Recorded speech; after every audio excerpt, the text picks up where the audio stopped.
Hey, good morning, good morning, good morning. Yes, it's little old me.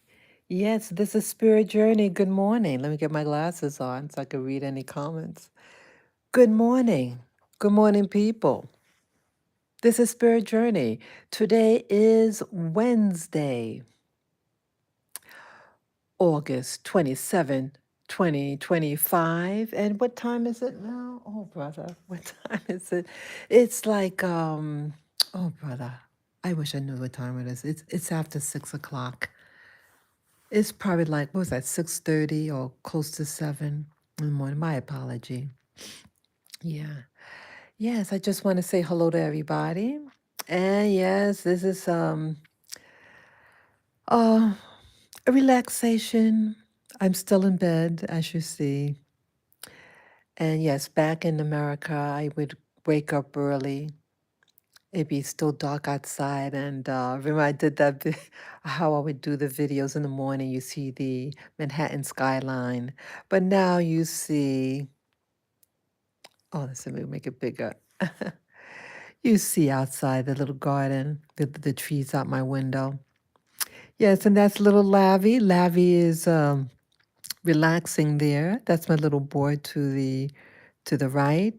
He's doing okay, and he has a doctor's appointment today. So yes, good morning, good morning. I see we have viewers. Good morning, good morning. This is a beautiful day in Rwanda.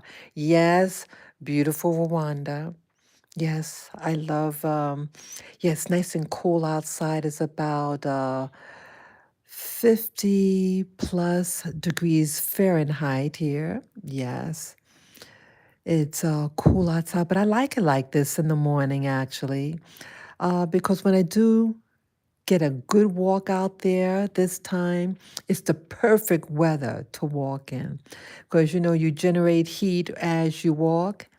And me carrying Lavender there, his name is Lavender, my little doggy woggy. Yeah, you burn up a you generate a lot of heat, and so you need that coolness in the air. Yeah, I had a very nice walk yesterday, and yeah, I was with Lavender, and I showed. Yeah, I haven't been out there in a while, and I'm trying to get Lavi. I'm trying to go out more, to get some fresh and sunshine and some nice walks with him, and to do more videos with him in it. Yes, his health isn't the best, and I really want to gather great memories with me and Lavender doing our little, what I call our power walks there. Yeah. And he's important to me. And whatever time I have with him, let's make it the best. That's what life is all about, making the best with what you have. And that's what I'm doing. That's what yesterday's video live stream was all about. And you got to meet people. My videos are real. It's what do I call it? Unscripted. It's just out there. So who I bump into is who I bump into. And I was able to introduce one of the uh, people that I meet on my walks on Happy Street. That's what I call it. I call it Happy Street. I love Happy Street. It's here in Kigali, and it's a dirt road facing north of the valley that I live on, of the hill I live on. And the people are always very nice to me there. You guys make me feel really great. And so I call it Happy Street because I have great experiences, me and Lavender. Well, what I want to talk about today is going to be a little controversial, and I've discussed it before. And again, these things that I want to discuss about as a Black American woman, I hate to say it like that, but yeah, so I'm not here to, you know, I'm also talking about myself as well. I'm including myself in it, but what I'm going to say, it's really about awareness and how, what I see over the past, I'm 62 years old, And it's the things that I just see that nothing really seemed to change. And what I notice, what's happening in Black communities, Black neighborhoods, and Black Africa, and all over the world, but in particular, I'm talking about us as Black people and what we experience and why I see what I see. And it's going to come across like a little reprimand, but it's just something, it's just for awareness. Awareness for myself, what I see, what am I doing? What are we doing as a collective? And how can we improve as a people? Regardless of your nationality, whether you're Rwandan, whether you're Jamaican, whether you're Nigerian, whether you're from South Africa, whether you're from Benin, whether you're from, a Black in Harlem, wherever where you are, it seems like the same thing happens to us. And that's what I want to talk about. And, well, yesterday when I was coming home, I was near my house. Wait a minute, there's a plane coming. Just a moment. Yeah, I don't compete with the planes. Okay. And this happened before. What happened to me several times, but it bothers me.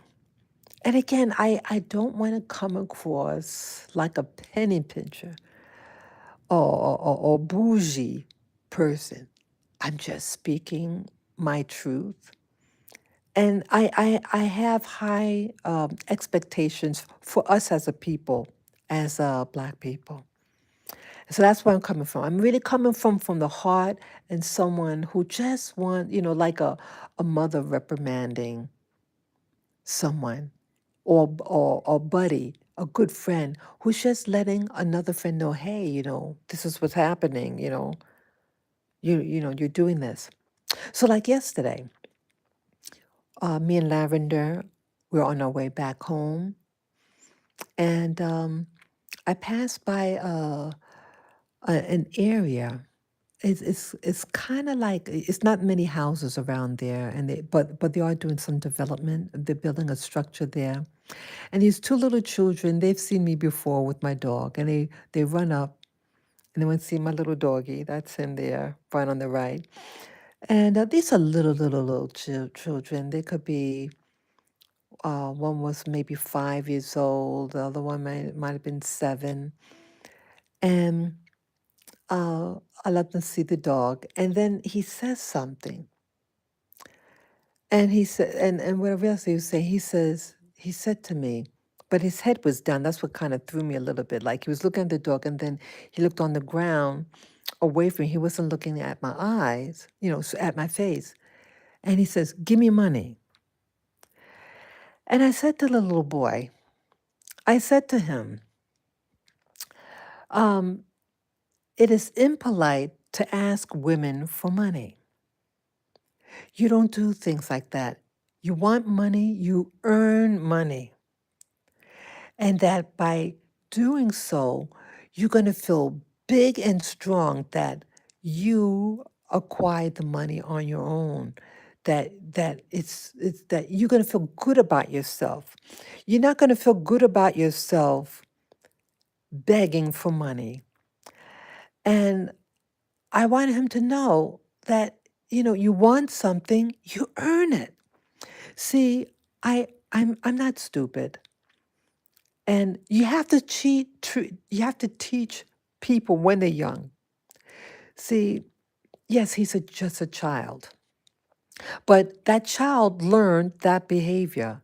He learned that when you see certain types of people, to ask money. He wasn't asking; he was demanding. When you say "give me," that is saying that you're making a demand at that person. So I felt he was disrespecting me as someone who's old enough to be his grandma.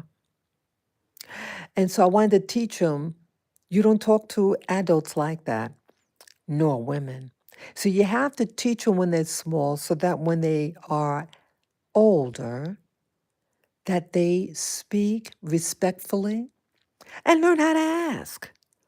I dare that child to go to a bank or their leader and ask the same way. So why are you asking me that way? Yeah, you're asking me that way because you assume, because of certain things, what you see, that you can say it like that because that's what you've always heard. Just because that is what you always hear doesn't make it correct. There are plenty of things in nature, in life, that people may do, but it is impolite. Yet a lot of people might do it. And this is one of them. You don't walk up to strangers and demand them to give you money. If you want something, you better learn how to ask. That's a message number one. You want something, you better learn how to ask for it. This is a very important message, Black people, or any race of people. Any race. What I'm saying really is universal, and it could happen to any individual in any part of the world. Okay, but I'm not a member of the world, so to speak. I'm a member of the Black community, and I'm living in Africa. I'm living in Rwanda, beautiful, beautiful, beautiful Rwanda, with beautiful, beautiful people. I love the people here, but it doesn't mean that I am to love certain things that are said at times. Behaviors. It's the behaviors, not the people. I'm not making a. I'm talking about the behavior of individuals. But collectively, there's a pattern here. And it's this pattern globally that's being done that I want to really address. And again, I speak from my heart. I don't speak to just poo poo on us. And again, it's the people who really love you, who tell you the truth. They're people who have so called friends from since small childhood. And they will never tell them the truth because they don't want to hurt their feelings. Well, sometimes you have to tell them the truth and it may hurt them, but you say it in love because it could protect their life and could greatly change the projection, their life projection, where they end up in the long run, you know? So some things you have to say. And if you don't say it early enough, it's harder to change. So yes, I spoke to that child and it affected me because when I left even, it was like, repeating over and over again in my head the things that I want that child to know. It's over and over in my head. Yeah, you need to train your children. You know, like you train your kids. That someone trained that kid to say those things. Give me money. You know, again, if you want things in life, why not teach your kids if you want something, you earn it? And another thing that bothered me was that the kid was filthy and looked kind of neglect. And, you're going to ask somebody for money. And again, this is going to help any of you out, regardless of your race. But I'm in this community here, so that's why I'm speaking with regard to this community of people.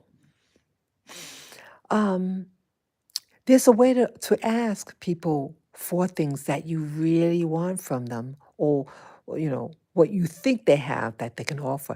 You better uh, dress nicely. Be clean in your endeavors in life. There's things in America. You have professional beggars. They're beggars in essence. They're organizations that go, they can go worldwide, and their job is to get money from people for whatever project or whatever what they have. They're nonprofits. type organizations. And there's a way that I forget what the term, what you call it, but there are special forms that they fill out and presented to usually corporations, things like that. And it's a protocol in how to ask for money. That is what they do all year long. To get money, you better know how to ask for money. You better, especially this person is wealthy. There are ways about it. There are actually forms that you fill out with these agencies or corporations. How to ask for money. It's a protocol that is not being taught here in the Black community or the African community. And you're failing in the process. Okay. So even that little child did not ask correctly. He was not clean. He didn't have, it's early morning, it's about maybe 8:30 in the morning. And his face is not washed, his hair is not combed, his clothes is not clean, his clothes are not ironed. And you're going to go and approach me, who is clean, has iron clothes, and you're going to come and approach me this way. There's a way how to approach people. And that child needs to learn ASAP. ASAP means right away. Okay? There's a way to approach people. That child may one day become an adult. And if he's not taught at an early age how to approach people, especially if you want to ask them for a favor or money, you better present yourself in a very respectful way. You better be clean. Why wasn't that child cleaned? Why couldn't he get a cup of water and just get a cloth and wipe that kid's face? See, it starts in the home, people. It starts at home. It starts early in life. And I gotta say that I feel at times that poverty is a choice. I feel at times that poverty is a choice. What do you mean by that, Spirit Journey? Please elaborate. Okay, you're a young person and you live in a home. You have two neighbors, one who sweeps their floor every day and one who does not. One who maybe might clean their windows every day and one who does not. One who irons their children's clothes in the morning before they step outside and the other does not. Tell me, people, tell me. I mean, this is a rhetorical question. Which one you think has a poor mindset? Which one? Which person, which neighbor has a poor mindset?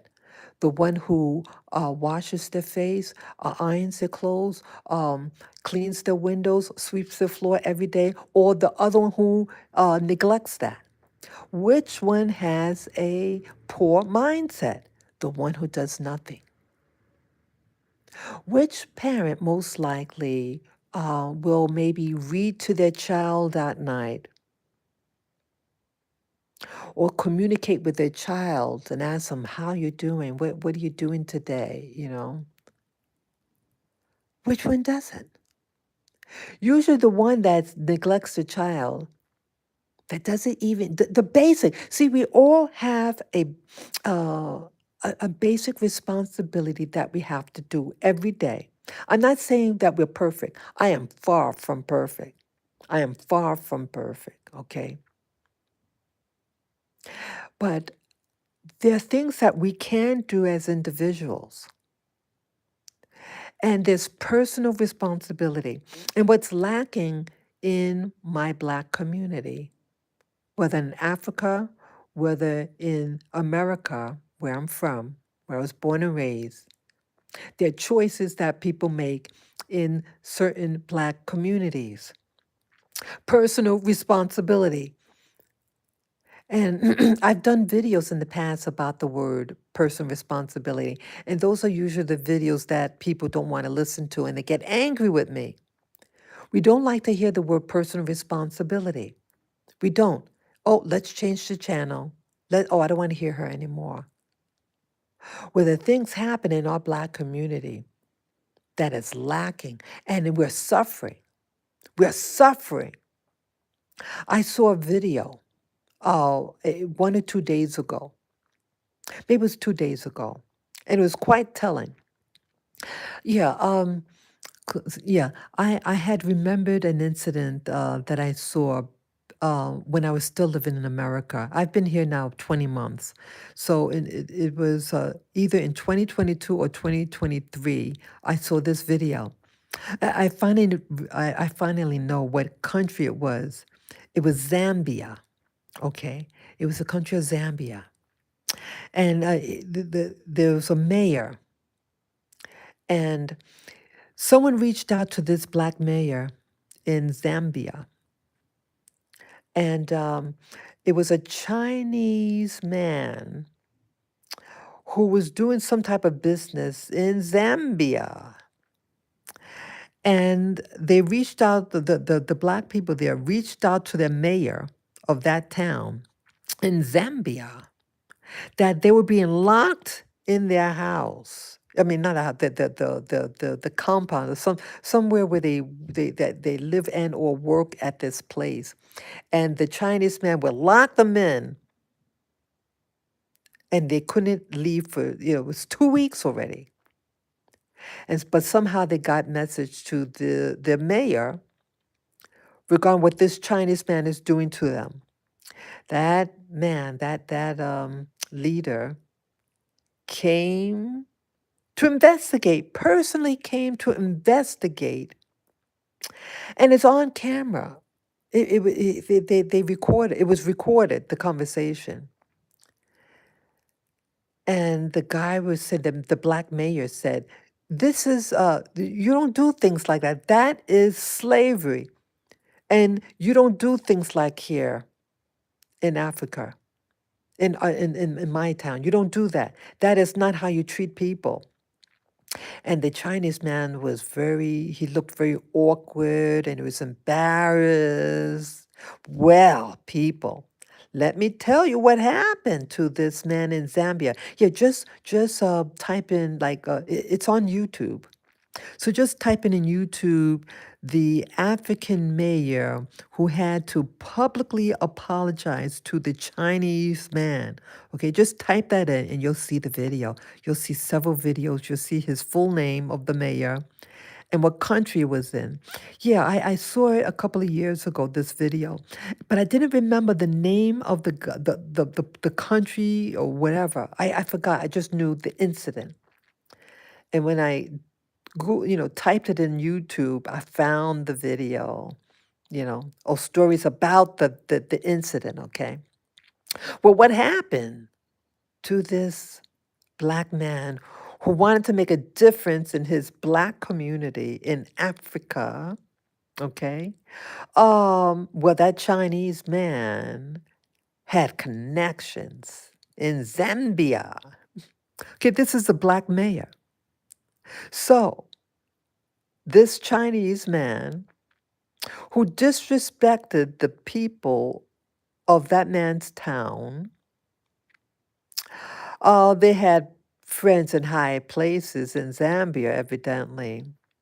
Well, what happened to that Black mayor regarding that Chinese man who was enslaving or doing things that resembled slavery against these Black people in Zambia, the citizens of Zambia? Sorry. The Black mayor had to publicly apologize to this Chinese man and all of China. You can see it yourself. You can watch it yourself. I kid you not, people. He had a written statement, and most likely it wasn't his statement, but A prepared statement from some high official, or maybe that Chinese man himself, had to apologize that he did that Chinese man wrong and the Chinese race people. Here, this is a black mayor defending the citizens of his town, because he's a mayor of that town, and personally investigated and just told him, you don't do that here. Well, he was told that he was wrong, the black man was wrong, and he had to publicly apologize. It was televised. It was televised. That black mayor had a kiss ass to keep his job. I don't know what ever happened to him after the incident, but it was discussed on YouTube, you know. And yeah, it was in Zambia. And I decided not to go there. Yeah, because before I moved here, I was trying to figure out what country in Africa I wanted to go to, you know? So why am I mentioning this story? Because, see, you do have Black individuals who want to do good to their Black communities, who value Black people and are shamed because you have those in our communities, the Black community, who want to favor with their enemy. An enemy could be of any color, race, or nationality. When someone foreign comes in and disrupts, disrespects, tries to enslave, or mistreat someone, that is a type of enemy. And when someone local who's trying to out it, expose what's happening and have it stop, and they were uh, reprimanded. The black man was reprimanded. This is about training or teaching your mindset.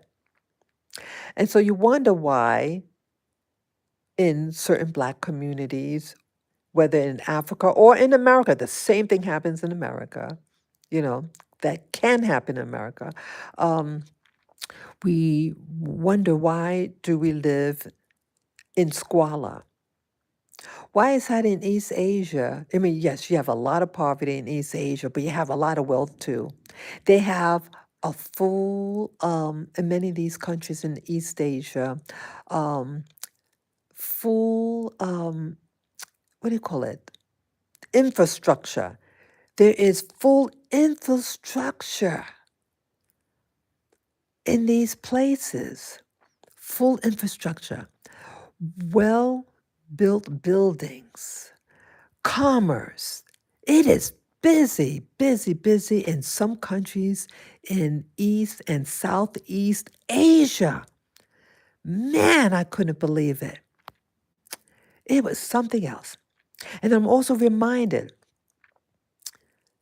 that there was another video that I saw 2 days ago. I watched them both the same day. It was a Chinese man reprimanding a guy from the Congo. Congo is in Central Africa. And that Chinese, he was a young, kind of like he could have been in his 30s or 40s. He seemed older. The Chinese guy looked a little older than the black guy from Congo.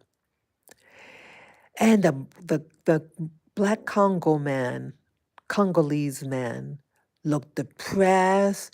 They did a zoom in. They had the camera zoom in on his face, and seeing facial expression, he looked depressed because the Chinese man was on the surface looked like he was insulting him. And what the Chinese man said, what he said was true. It was true what he said.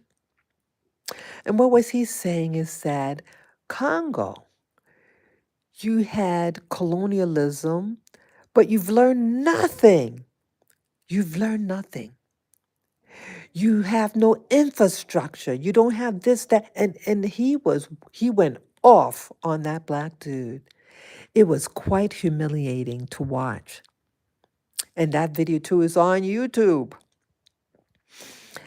And rather than me feeling sorry for the black guy, What the Chinese man said was 100% true. After all these years, and I say this in Black America too, where I'm from, the same phenomena. Yes, in America, all throughout the Americas, you had slavery. You had in the United States, Central and South America, and the Caribbean. But how we handle post slavery might be a little different according to location. But either way, what do you do with what you learn? And in the United States, in America, uh, blacks did everything at one time. Blacks did all the cooking for white people. Blacks did all the repairs for white people. Blacks did, make, blacksmithing. Um, that's with making uh, things like gates and horseshoes, things like that. Things of metal. We had all the crafts. We picked the cotton. We picked the tobacco. But what happened? What happened? We don't know how to do a damn thing in America anymore. We don't, the blacks in America, which I am a part of, we forgot it, well, I should say not forgot, that the skills that we acquired during servitude, we lost. We don't know how to make barrels. We used to, barrels were those wooden structures that we used to keep things in, whether it be a water barrel or wine barrels, things that contain things. And this was something this was a skill that was acquired. And they still make these wooden barrels in Europe. We had all the crafts. We knew how to make things. We knew how to sew, but we don't have any market. There is no market. None, virtually in America. Yeah, as I said, we did all the cooking. You don't have any restaurants, Black American restaurants where I lived. None. At one time, there was one. And they last for a very short season in a very popular area. Very popular, but it flopped. You may have West Indian restaurants, but just in their locale, like places in Brooklyn. I used to go to one up in Harlem, but they fell out of business. But you have tons of East Asian and Southeast Asian restaurants all over the city. And we flock to them. Whether white, black, we go to them. We go to these Asian restaurants. And they prosper very, very well. And as that Chinese man that was yelling at the Congolese man, that here under colonialism, that after all these years, you haven't acquired or practiced and study how the white man does business, how they conduct themselves, how to run a business. We don't do it. But East Asia, Southeast Asia, has learned and mastered it. They mastered marketing, how to set up a business, how to make it look attractive, how to attract people. They don't bother you. When you go in general, like I was going to East Asian restaurant, like what do you call it, Chinese restaurants, all my life, all my adult life for the past 40 years. Yes, for past 40 years. They probably got really rich off of me when I went. Yeah, I used to go all the time. How many, you know what else they do in America? The Chinese or the East Asians, they go like there's an area in Manhattan where I used to live. It was an African place. They're from Senegal. Senegal is in West Africa, and they catered their food catered to Africans and West Indians and African Americans. but black people. And it was in the heart of the city, not a fancy place, but a place that has a lot of traffic. A lot of people are around the area. It's a business area, and not fancy, but they had their food. Their food was good. And I saw one day a Chinese-looking person. It was a woman, and you know what they do? They go into these shops. They go into these other shops, these African shops, to study what type of food they make, and then they leave, and then they copy it in their Asian restaurants so they can take the business, the black businesses, so that they can also get some African or African style food in the Chinese restaurant. Hello, people. Hello, hello, hello. Do you hear me what I'm saying? Do you hear what I'm getting at? The East Asian, rather than getting angry at these people, they have good products. When they want a good product, they can make a good ass product. I like how they cook. East Asia, Southeast Asia, I love their food. I love how they cook. But they're taking away business from you guys, from Africans, from black people in America. They dominate restaurants in Manhattan, at least in Midtown, all over the place. They're affordable. Some are cleaner than others, you know. But generally, you get a good product, and they don't bother you. They don't bother you. You order your food, put the plates of food, and that's it. They don't bother you. I had 3 incidences in my lifetime that were not positive, but the hundreds of times I've been in Chinese restaurants, and it was just 3 incidences in 40 years that was problematic. And I think why it got problematic, they did something very biased against me. I was very surprised because it's usually not like them at all. They usually, they're very pleasant in general, very, very, very pleasant. They get your order and then they give you, they give you food, no problem. Yeah. So some of the businesses, what black businesses in America, and what I'm seeing here, that you're not learning from the people that took advantage off of you.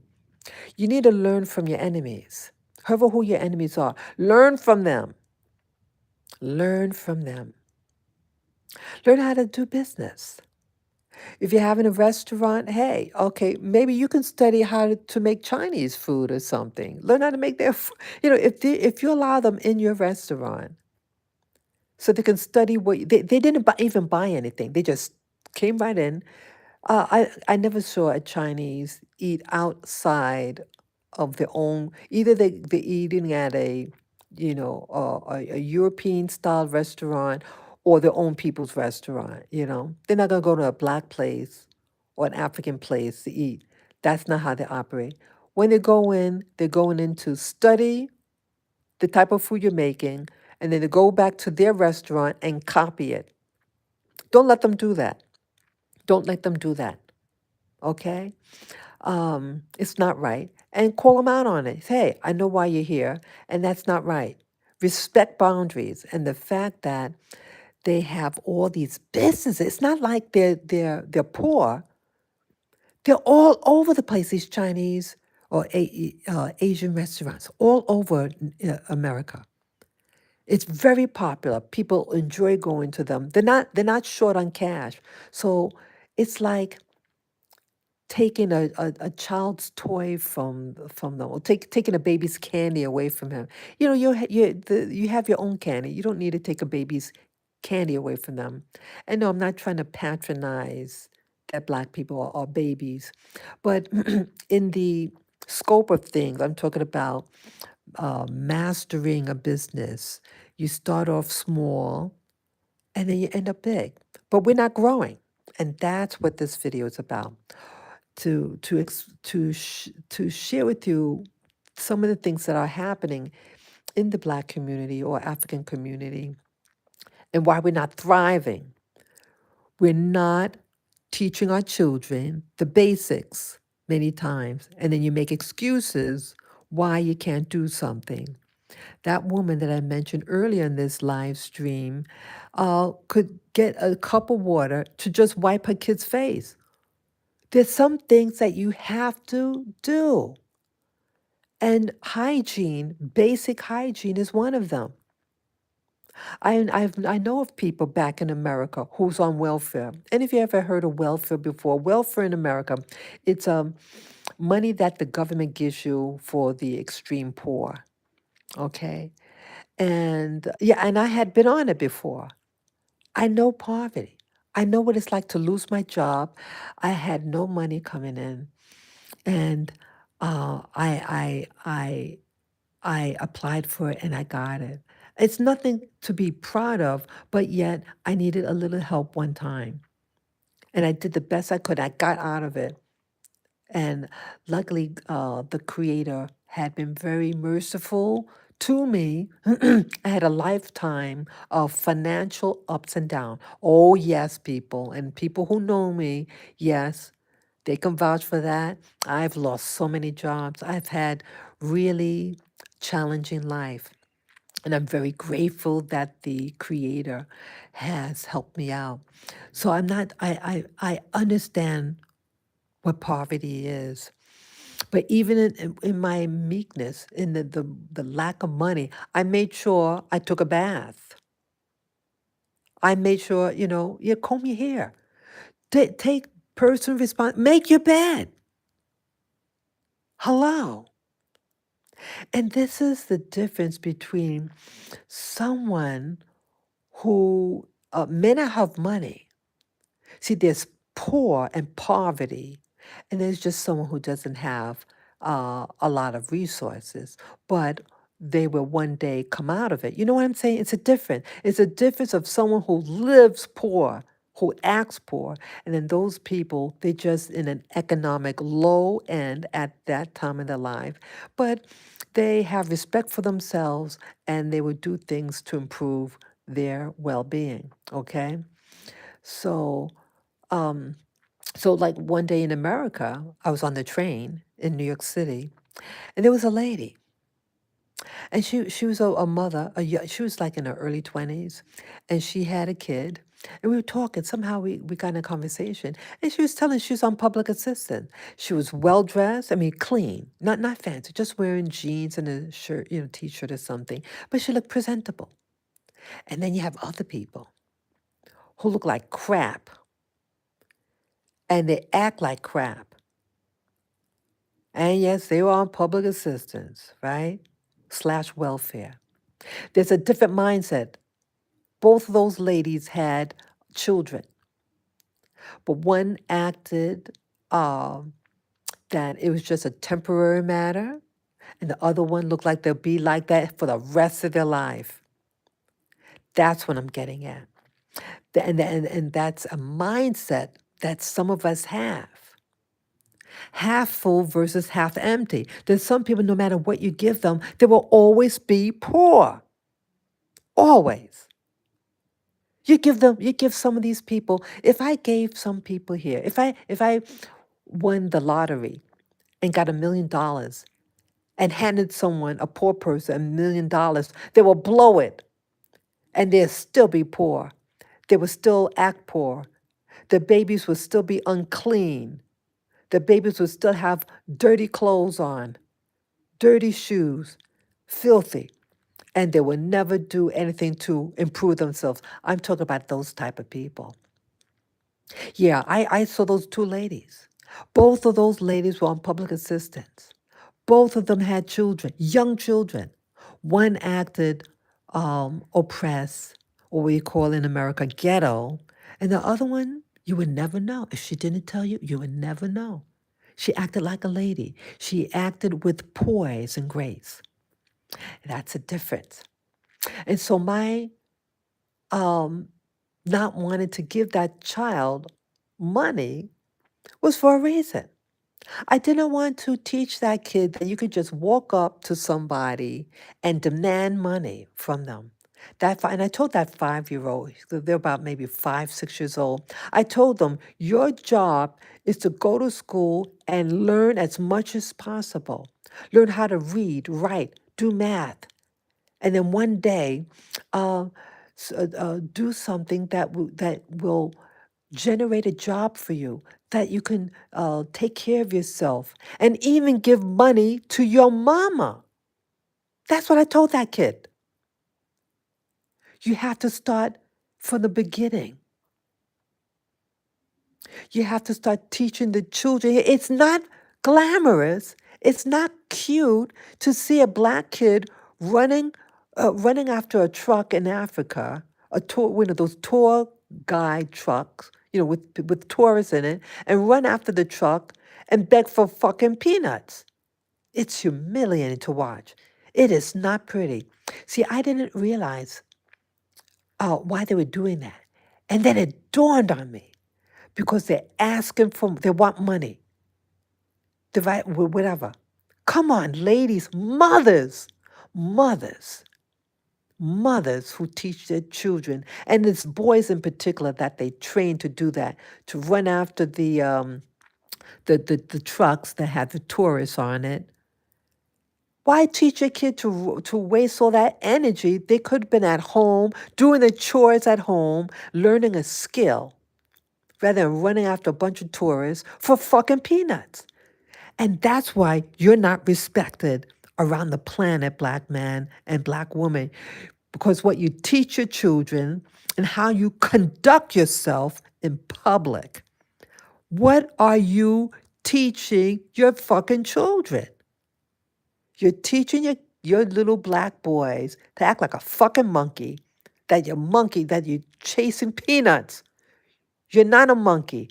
You're a man and you're a woman of Africa. Africa has so many riches here, but it has poor-minded people in it. And you're not learning from your enemies. Your enemies. Your enemies from Europe, Western Europe in particular, who who did horrible things to the blacks around the world. Horrible things. But they had trained you how to do things. They trained you how to make things. They trained you in farming. They trained you in mining, gold mines, all these things. They train you. The African is stronger physically from the European.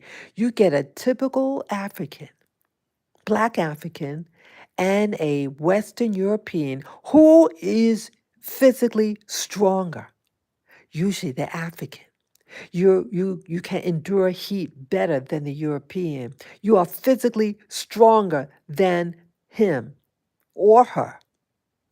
And you don't use that to your advantage, black man and woman. You haven't learned from history. And that's why I'm doing this video. The things I've seen growing up in America that I see here in Africa. And it's like, when are you going to wake up? How many of you are going to have a Chinese man on YouTube insult you on camera? The Chinese guy was talking to the Congolese man. Hey, you've been under colonialism for all these years and you haven't learned from them and haven't used it to your advantage. You don't build industry. You take all your raw material, and you basically are giving it to the European and the Asian. They prosper and you don't. How fucking long you when are you gonna learn? When are you gonna learn? When are you gonna learn? When are you gonna learn about it? Cocoa. We all heard of cocoa or chocolate, right? Where does cocoa come from? It does not come from Europe. It does not come from America. Where does it come from? It comes from Africa. It's also in Mexico too. And you haven't taken that material, cocoa, and make the products out of it. Wake up. They take the cocoa, the European, and they make chocolate candies, chocolate cake, all these things. And then they sell it back to you, African, spending a lot of money. Wake up! If you know that the European or the American love chocolate, why don't you make them chocolate and sell the chocolate? West Africa in particular are very good with spices and things like that. Oh, yes. West African is very good culinary. But why don't you fucking learn and take the chocolate, make something out of it, and sell it to the European, sell it to the American? You have diamonds. You have diamonds in Africa. Hello? Hello? When are you going to mine your own minerals? You know the European wants it. Why don't you make what do they make out of it? Electronics. You have you have all the fucking stuff. Why don't you make the money that you earn from giving away your diamonds and your gold? Why can't you use that money to build factories and hire your fucking own? But you have the European or the Chinese come into Africa, come into your communities and take your minerals and they leave you dry. Why you do that? Dude, wake up. Wake up. Why do you allow this to happen? Are you under a spell? Are you under witch? Are you bewitched? Did they cast a witch spell upon you, Africa?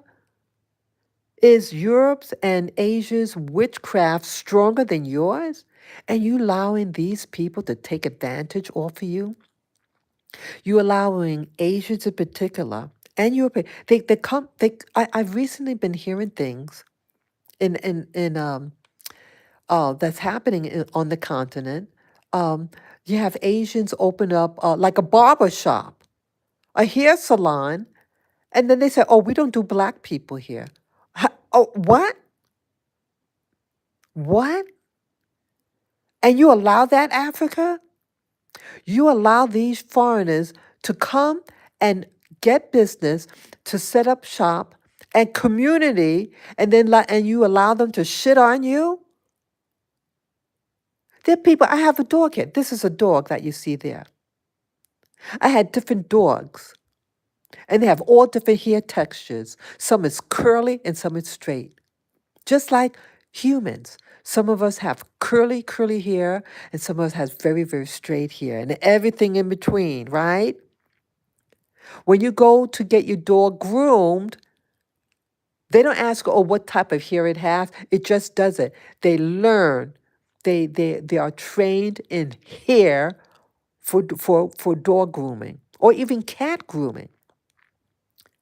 They don't say, oh, we only do this type of dog with this type of hair. No, it would be ridiculous if you heard it. So same thing with people. Why do you allow people to discriminate against you with hair? There are all different types of hair. And even in Asia, there are different types of hair textures, different type of hair types. And in Europe too, different types of hair types. So why are you allowing strangers in your country to gang up on you? The Indian and the Chinese, oh, and I'm sure a European would be able to go in there too, and have them go against you, African, and then they don't do your hair. What if you had to get surgery done? Oh, we don't do black people's hearts, or we don't do black people's liver or kidneys or bones. You got to think that doctor has been smoking something bad, right? You would think this is ridiculous. So why do you allow this? Why do you tolerate it? See, you're teaching the world that you don't love yourself, that you don't like yourself. And you let them in Africa, you let them in Harlem and these poor neighborhoods in America, poor black neighborhoods in America, and they suck your resources. You allow it. You allow it. You allow them to open up shop with no hindrance.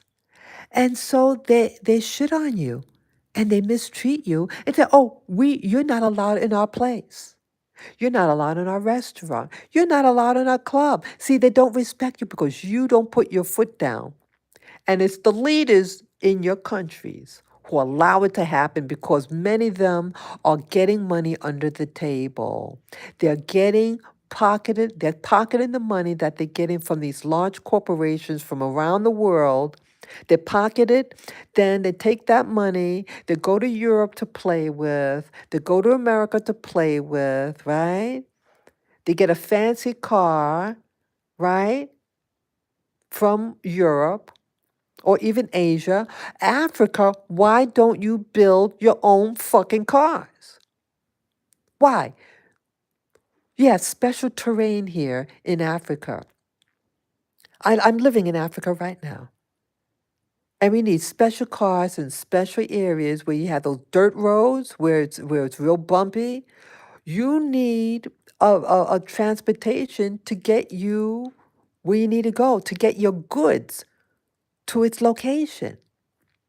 Why don't you build it? You have all the wealth to do it. If you market right, look at those people in Saudi Arabia, desert people, and even they surpassed you, Africa.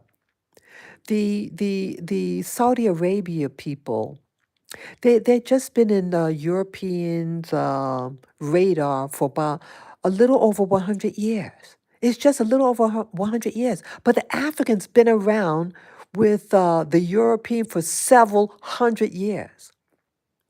And you still haven't mastered it. That person from Saudi Arabia, uh, they are maximizing everything in a short period of time. They educate, well, again, it's the royal family. They are educated, they are sent out, and they have a task in mind, too. They have a task. Each of those princes from Saudi, they have an assignment. Those Arabs, they are very clever and they plan ahead and they just don't do things by hit and miss. They plan. They say, okay, you're going to go to this place and you're going to learn that. Okay, the other person, you're going to learn that. And then you're going to come back here and you're going to run this business. Why don't Africans do the same? Because you are bewitched by these people. You're bewitched by their women. And some of these women, they bring you, they do it in the Black America too. They know how to pacify the black man, the African man. They know how to pacify you. You just present them a white female and you do whatever she says because it's a status symbol. And you're more about status than quality of life for your people. That woman grows old and grows old quickly and get wrinkles quickly than the African woman, right? Am I speaking right? I mean, every woman, regardless of their race, has value, but you should start valuing your own. You should value your own race first. You can love anybody you want to love, but you should love your own first. And you should protect your own first, but you're not doing it. And so they can see how to manipulate you. They can see how to manipulate you. They can see uh, what they can do to control you. You need to start controlling yourself, my dear African, whether the African in Africa or the African in Black America, where I'm from. You need to wake up. You have people coming in to your communities, study you, and then market you. You're never marketing yourself. You need to market yourself. You have a lot of nice things here in Africa. You need to start developing what you have, to cherish what you have, to start your own factories, to build your own cars, to build your own your computers, to build your own fucking roads. You have a lot of young people in Africa. You have a lot of muscle power. Muscle power. You can use the youth that you have to build your own fucking roads, your own infrastructure. You need to start building your own infrastructure, Africa and Black America. And yes, we know that in Black America, they did the, what do you call it, gerrymandering, redlining. So when you do try to develop, build businesses because of the gerrymandering, the redlining districts, that the banks won't finance you. Yes, it happens. You need to get your own banks, Black man and African man. You need to start with your own. You need to start valuing your life, your children. Your children, you shouldn't be selling your children. They sell children in Africa. The parent may not have enough money for bread, so they sell their child for pennies. And after 1 week, all the money that was given to them for selling their child is gone. You need to start planning. You need to start planning what type of children you have. You need to put vision in your children, and your vision shouldn't be running after a tour truck with tourists in it and running begging for fucking peanuts. That is not a dream. Rather, own that truck, that tour truck, and have those tourists have to pay you. Hello? Hello. You know what the European likes. So why not um, build that infrastructure for them as your client? You know what food they like. Prepare it. You have the ability, but you lack vision. You need vision. And you need to train your children young not to what they call brown nose white people. Stop it. I went to a restaurant recently, and it's like he was acting a little brown nose. Like if I'm requesting something, I would say yes, please. I would like such and such because I'm the one that's requesting. But he's just like, oh yes, please, yes, please. And it sounds stupid. It sounds like he was, you know, um, acting like a fucking slave. Have respect. Learn from the best. Learn. You study them. You know, you can watch how a waiter. Look, you just go on the internet. Hey, how does someone become a good waiter? Watch and study them. You go on a video and watch, okay, how does this waiter do? What do they say to the people? You never see in Europe them brown nosing anybody. They're professional. They stand their ground. They know what products they know what products they have. Excuse me. They know what products they have. They know their menu. The waiter knows the menu. The last waiter I went to, oh, I'm so sorry we don't have it. Oh, I said, show me, tell me what you do have. They go, oh, I'm sorry we don't have. I thought we had. You're not. You're being stupid. You're acting like a fucking fool. Know your menu. Know what they have. So when you go to that customer, you be able to say, okay, these are the things that we have available now. Or you tell them, hey, it would take X number of minutes to make something. And if you're in a rush, okay, we have this food that we can make readily for you, so you don't have to wait long. Communicate with them. Communicate with the person you're serving. It's like you need also about time sensitivity. Get on your ass. Come on. Stop dilly-dallying. Get get the food quickly and make sure it's clean. Make sure it's clean. Make sure they have a clean plate, clean glass. Check on them. Say, hey, do you need anything else? Check up on them. Study them. And so you know how to perform for the job that you're doing. You can do it, Africa. You can do it.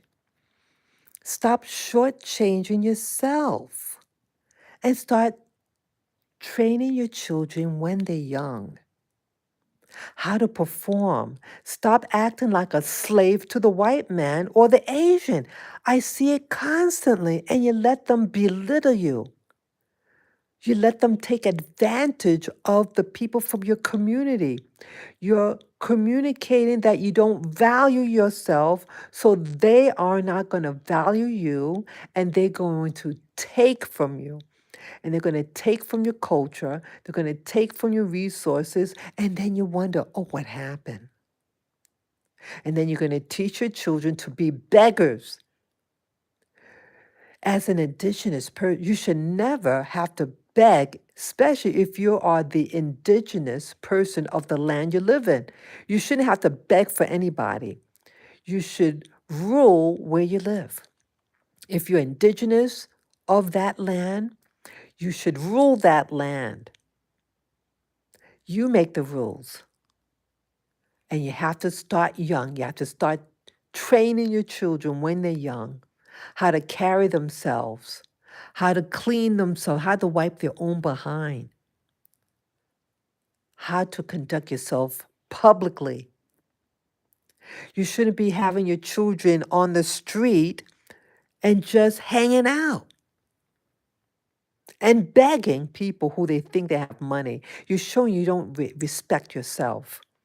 Stop doing this behaviors. It's beneath you. It is beneath you.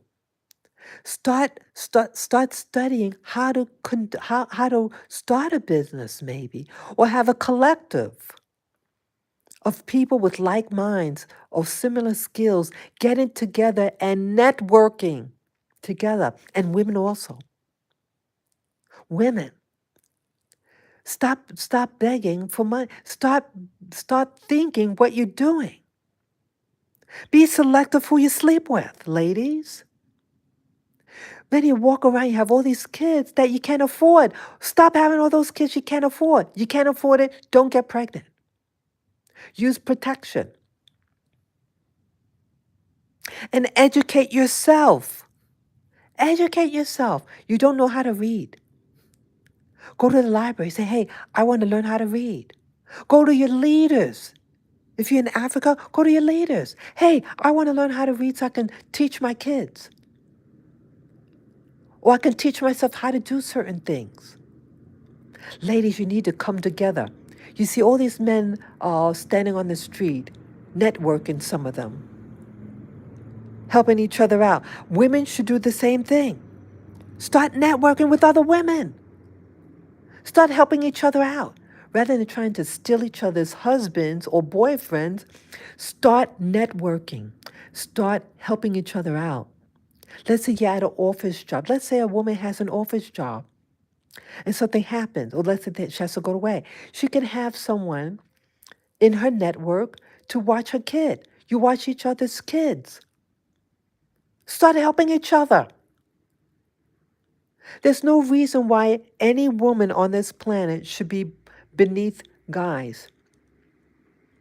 Why men should be on top. Why are men on top? If women are the progenitors of life, men don't get pregnant. Women do. And that woman is in 100% control what's inside her body? Doesn't she have the control what she teaches that generation of children that comes out of her womb? What is she teaching her kid? She's teaching her son that he is better than girls, right? And you teach the girl that she's just a servant.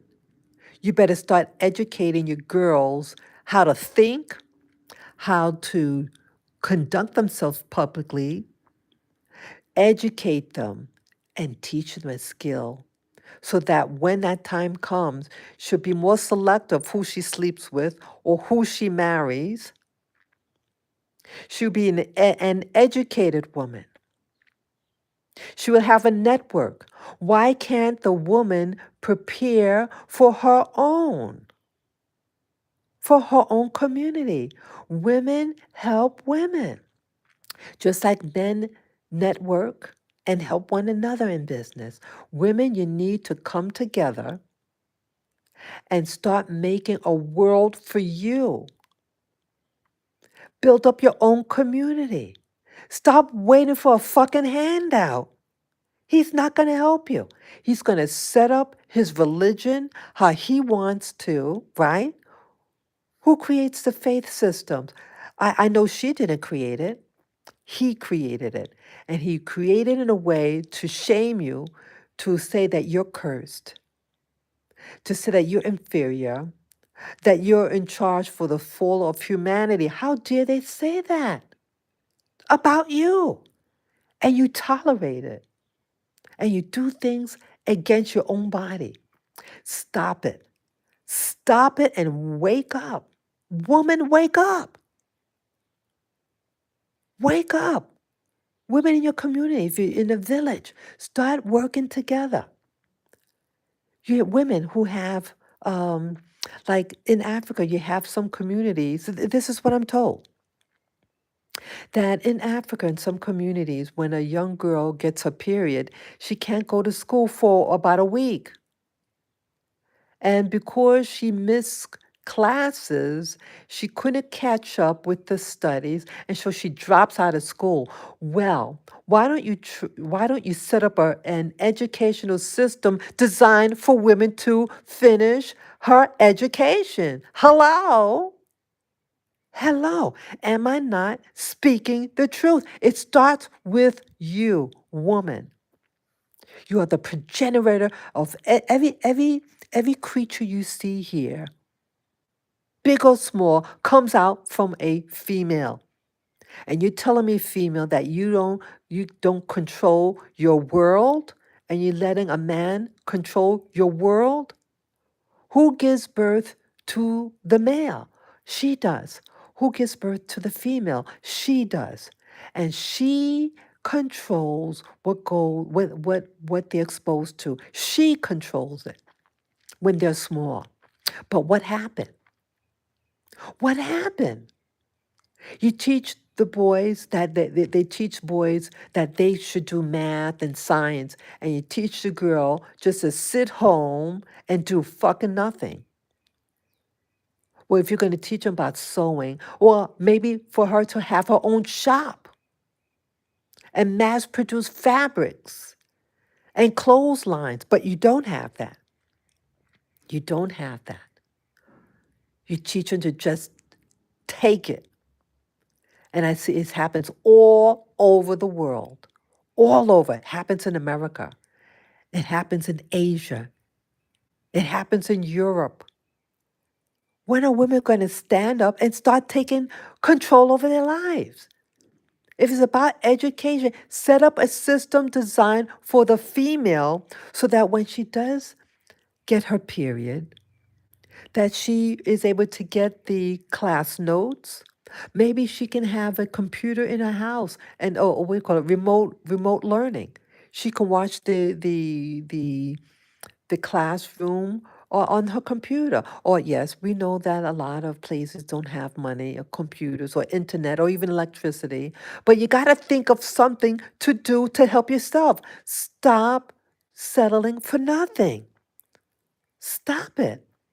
You focus on you have a problem, find a solution for that problem. That's all I'm saying. You need to find a solution regarding the problem of when you get your period or your menstruation, what you're going to do so that those females will get their education. You find the solution.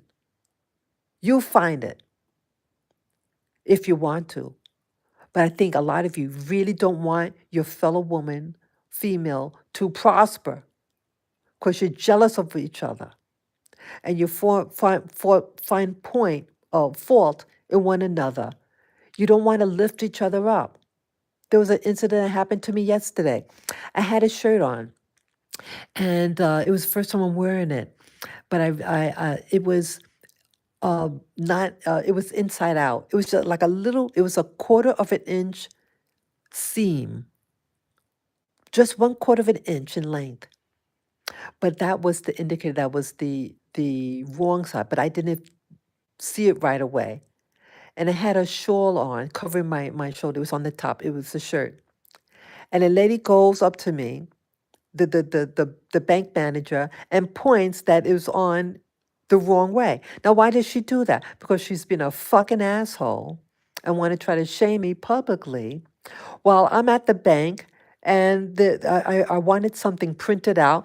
Why isn't she preoccupied that there was no ink in the printer to give me a clear copy, a good copy? And she's, oh, the manager's phone printer isn't working either. Why wasn't it working? But she's going to come up to me, and I think she was acting as manager. Most likely it was her printer. Oh, it's not working. Well, why don't you make it work? Hello? But she's going to criticize something of 1/4 of an inch seam that was exposed on my chest. And I had it like a shawl on. But she's going to be preoccupied with that. Why? Because she wants to insult women and try to deprecate. Because, see, I have my own money. I probably have more money than she does, and she works at the bank. But she wants to embarrass me and make herself seem big while her store, the bank, needed ink in the printer, and I needed a print, photocopies. Hello. See, we fuck around with each other as women sometimes. You major on the minors. You major on the minors. And you need to get your act together. You need to start cleaning your children. Teach your children how to groom themselves, how to iron or wash their own fucking clothes. Teach them skills that when they leave your nest, they'll be able to take care of themselves. Rather than teaching them how to go up to people, Muzungus, for money. And you're not even training them how to ask politely. It's not gimme. It's, please, could you please give me some money? If you're going to teach a kid to beg, teach them the word please. And may I, not gimme. See that you're not even training your kids right. Train the way a child should go.